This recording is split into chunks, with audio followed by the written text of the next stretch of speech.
নতুন করে জেরুজালেম আর কাতারে হামলা চালিয়েছে ইরান। এর পরপরই আল আকসা মসজিদ বন্ধ ঘোষণা করা হয়েছে।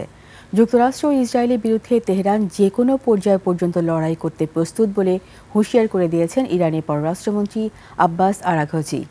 এদিকে তেহরান, শিরাজ ও তাবরিজ সহ ইরানের একাধিক শহরে একযোগে বড় ধরনের বিমান হামলা চালিয়েছে ইসরায়েল।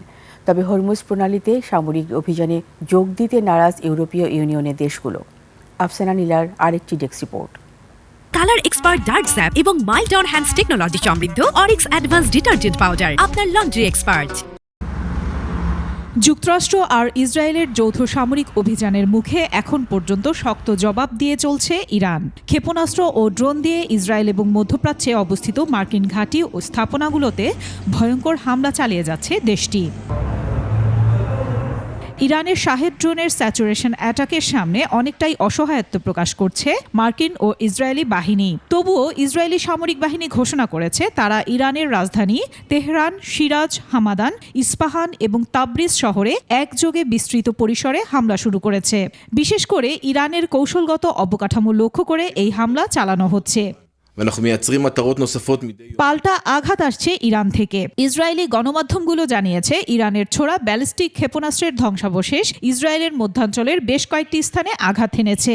আকাশ প্রতিরক্ষা ব্যবস্থা দিয়ে সেগুলো প্রতিহত করা হলেও ক্ষয়ক্ষতির ঝুঁকি এখনো কাটেনি। বিস্ফোরণ হয়েছে জেরুজালেমে। কাতারে দ্বিতীয় দফায় হামলা করেছে তেহরান। এই পরিস্থিতির মধ্যেই ইরানের পররাষ্ট্রমন্ত্রী আব্বাস আরাঘচি কড়া হুঁশিয়ারি দিয়ে বলেছেন ইসরায়েল এবং তাদের মদতদাতা যুক্তরাষ্ট্রের বিরুদ্ধে যুদ্ধকে প্রয়োজনীয় সব সীমা পর্যন্ত নিয়ে যেতে তেহরান সম্পূর্ণ প্রস্তুত। আরও বলেন হরমুজ প্রণালী সবার জন্য উন্মুক্ত হলেও যুক্তরাষ্ট্র ইসরায়েলের মিত্রদের জন্য নয়। এদিকে যুদ্ধের প্রভাব ছড়িয়ে পড়েছে জ্বালানি সেক্টরে। সংযুক্ত আরব আমিরাতের ফুজাইরা শিল্পাঞ্চলে ড্রোন হামলার পর ভয়াবহ অগ্নিকাণ্ডের খবর পাওয়া গেছে। এর ফলে কৌশলগতভাবে গুরুত্বপূর্ণ হরমুজ প্রণালীতে নিরাপত্তা নিয়ে চরম উদ্বেগ তৈরি হয়েছে। ইরান সরাসরি হুঁশিয়ারি দিয়েছে যে মার্কিন রণতরী USS ফোর্ড এর লজিস্টিক ও সাপোর্ট সেন্টারগুলো এখন তাদের নিশানায় রয়েছে। তবে এই সংঘাতে সরাসরি জড়াতে নারাজ ইউরোপীয় দেশগুলো।